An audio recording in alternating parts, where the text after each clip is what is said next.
Saya teringat pernyataan kepala sekolah saya ketika baru saja kami lulus SMA pada tahun 1983. Beliau mengatakan, pilihlah bidang pendidikan atau IKIP supaya Anda bisa dapat kerja. Kata-kata itu kemudian menjadi pertanyaan bagi saya.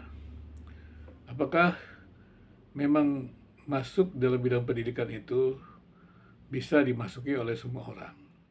Atau kemudian kita bertanya, apakah sebegitu mudahnya orang masuk dalam perguruan tinggi kependidikan?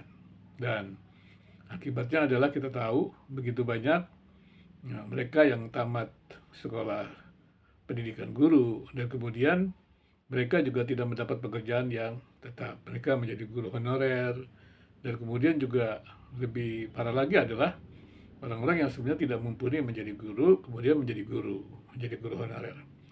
Jadi semua orang bisa menjadi guru dan memang betulnya semua orang menjadi guru bisa, tapi guru pada bidang-bidang yang mereka kuasai. Tapi bagaimana kalau kemudian semua orang bisa menjadi guru di bidang pendidikan formal? Karena ada syarat-syarat tertentu, ada standar-standar tertentu seorang itu menjadi guru. Nah, kalau semua orang menjadi guru, bisa menjadi guru tanpa standar tertentu, jadi apa orang-orang yang didik tersebut? Nah, mungkin karena itulah kemudian kita melihat begitu banyak orang yang menjadi guru, tamat pendidikan guru, bahkan juga sampai dosen, mereka mendapatkan gaji yang sangat kecil, honor yang sangat kecil. Nah, kemudian akhirnya guru menjadi pekerjaan sampingan. Jadi ya untuk menambah penghasilan jadi guru. Nah, kemudian awalnya memang karena jadi guru tidak mendapatkan penghasilan yang baik, mereka membuat pekerjaan tambahan yang lain. Tapi sekarang tidak sedikit orang yang menjadikan guru itu sampingan, tapi pekerjaan khususnya ada yang lain.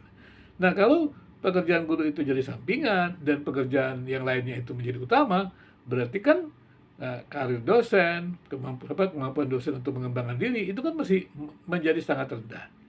Nah, kalau kemampuan dosen menjadi sangat rendah, kemampuan guru menjadi sangat rendah karena tidak punya waktu untuk mengembangkan diri, karena tidak punya dana untuk mengupgrade diri, memenuhi kebutuhan-kebutuhan buku dan proses pembelajaran yang berlanjut, maka jadi apa murid-murid kita saat ini?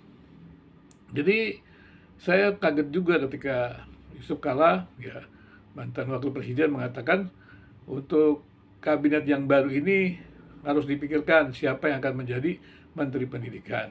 Beliau mengatakan bahwa pendidikan kita ini amburadul begitu. Ya, dan kalau pendidikan kita amburadul, yang mengatakan itu adalah mantan wakil presiden, berarti ini kan nggak semudah ya, tidak sederhana. Berarti beliau tahu kondisi pendidikan di Indonesia ini. Apalagi sudah menjabat jabatan yang sangat tinggi. Nah, pertanyaannya apakah betul pendidikan kita ini seperti itu? Tapi kalau kita mau lebih jauh, melihat pendidikan-pendidikan Indonesia, keragaman pendidikan Indonesia, dan juga tes visa juga yang menggambarkan rendahnya pendidikan Indonesia, bahkan juga hari-hari ini kita mendengar IQ-nya orang Indonesia rendah. Jadi ini kan menjadi pertanyaan-pertanyaan yang perlu dipikirkan oleh pemerintah. Dan kemudian Kementerian Pendidikan menjadi memiliki tugas yang penting sekali.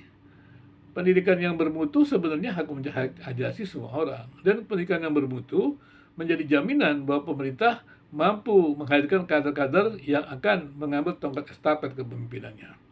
Kita berharap memang Kementerian Pendidikan yang akan dipilih nanti betul-betul orang-orang yang sudah dipikirkan sungguh-sungguh dengan matang, dan juga kemudian pemerintah juga semua kita yang ada pemangku kepentingan juga mendukung untuk adanya proses pengembangan mutu pendidikan tinggi di Indonesia, pendidikan di Indonesia, seluruh pendidikan formal, informal, dan pendidikan non formal itu terintegrasi. Sehingga ketika pendidikan formal, non formal, dan informal terintegrasi, maka demikian kualitas SD Indonesia menjadi lebih baik. Nah, kalau kualitas SD Indonesia menjadi baik, maka jendela terbuka di mana usia kerja lebih banyak daripada usia yang tidak bekerja, itu membuat Indonesia akan bisa mencapai puncak kejayaannya. Kita berharap sekali lagi Indonesia bisa keluar dari persoalan-persoalan tentang pendidikan yang memurukkan Indonesia pada kesejahteraan yang rendah. Kita sekarang melihat bahwa kelas menengah yang akan jatuh miskin itu begitu banyak. Sedangkan tingkat kemiskinan sudah cukup banyak.